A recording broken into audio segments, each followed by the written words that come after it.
Gaano nga ba ang kikitain natin sa kalahating baboy? So meron nga pala akong tinipong dito kalahating baboy. Ang timbang ng baboy natin ay 37.6. Ayan. So timbangin natin isa-isa. Titimbangin lang natin isa-isa yan at isusulat natin. So ipapakita ko sa inyo kung paano mag-breakdown ng half carcass para hindi pa man kayo nagbebenta ng baboy, alam nyo na agad kung magkano yung pwede nyo kitain.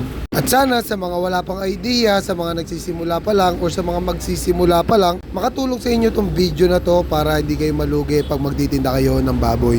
Make sure lang na tapusin nyo yung video dahil dyan may papakita ko na rin at may explain ko na rin sa inyo kung paano natin gagawin yung pagkukompute ng kalahating baboy. Ito lang, sa mga nagsisimula pa lang magtinda guys, kung gusto nyo malaman kung magkano kikitain nyo, ganito. At yung gantong ginawa kong pagka-breakdown ng half carcass, example lang po ito ha. Example lang, uulitin ko. Example lang po ito. Hindi po ito talaga ang hango natin sa baboy. So, syempre, ganito yung ginawa nating computation para sa gantong computation pa lang, alam nyo na kung may kita kayo o wala. At isa pa nga pala guys, ito nga palang example na ginawa natin, ito yung tinatawag natin na sabit ulo. Ano nga ba yung sabit ulo na tinatawag natin? Ito kasi yung mga binibili natin sa supplier na katay na guys. So sa kanila na shoulder na nila lahat ng expenses kapag kinuha nila yung baboy sa farm, tapos dadali nila sa slaughterhouse and then kakatayin na doon. Sila lang magbabayad lahat ng expenses doon. So bibilin mo na lang sa kanila yung baboy. At meron naman tayong tinatawag na live weight. Yung live weight naman guys, kayo yung kukuha sa farm. Syempre kayo yung magdadala sa slaughterhouse. Syempre maraming permit yan na kailangan, lahat ng expenses sagot mo, iba naman yung computation doon.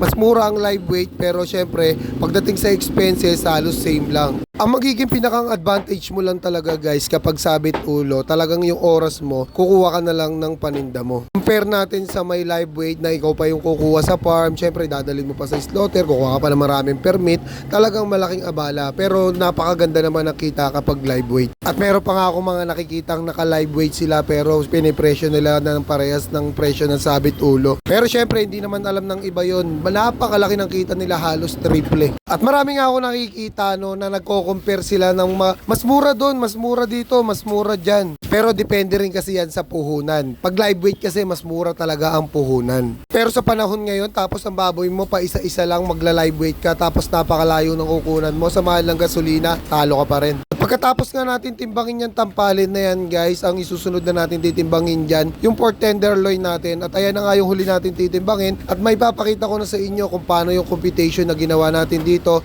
sa example natin na breakdown the half carcass guys. So sana makatulong sa lahat ng mga magsisimula pa lang. Losses na natin ito. So kukumpitin ko lang ito, tapos mamaya papakita ko sa inyo kung magkano nga ba ang kikitain natin sa kalahating baboy. At makikita ba natin, ayan, makikita rin natin dito kung accurate ba yung timbang nito o hindi. Para sa mga wala pang idea guys ha. Let's go. So tapos na tayo mag-breakdown ng half carcass guys. Na-compute na rin natin. So ito binase ko lang sa example ko na 310 ng puhunan. Ayan, 310 ng puhunan. Tapos ang baboy natin tumitimbang ng 37.6. So pag tinimes natin yan, kakalabasan 11,656. So ito lahat ng timbang ng baboy natin. Tapos ipinresyo ko lang siya dito. Nagpatong lang tayo ng konti. Ayan, 310 ng puhunan, nagpatong lang tayo ng konti guys. So ito yung kinalabasan ng presyo pag nabenta natin siya ng lahat nang wala nagiging low value. Same price lahat, okay? So ito yung pinaka losses natin. Ito yung mga buto-buto, 168 na agad. Tapos nung tinotal natin yung timbang, 37.3 lang yung nakuha natin. Ang timbang ng baboy natin, 37.6. So hindi nyo pa nagbibenta yung baboy, may losses na agad kayo na 3 guhit. So yung 3 guhit na yan, tinimes natin sa 310. So ang kinalabasan, 93 pesos, may losses ka na agad. Plus yung buto-buto na hindi mo na mabibenta, 168. Pinag-plus natin yon, meron ka na agad 261 na hinahabol na hindi mo na maibebenta. Kumbaga talo na talaga doon. Yung sa puho ay sa pagbenta mo naman, itinotal natin ang kinalabasan 13,013. Tapos minus naman natin dito sa puhunan So ang kinalabasan, ang kikitain natin sa kalahating baboy, 1,357 kapag simot yan guys. Kapag simot, hindi pa natin na i-minus yung losses.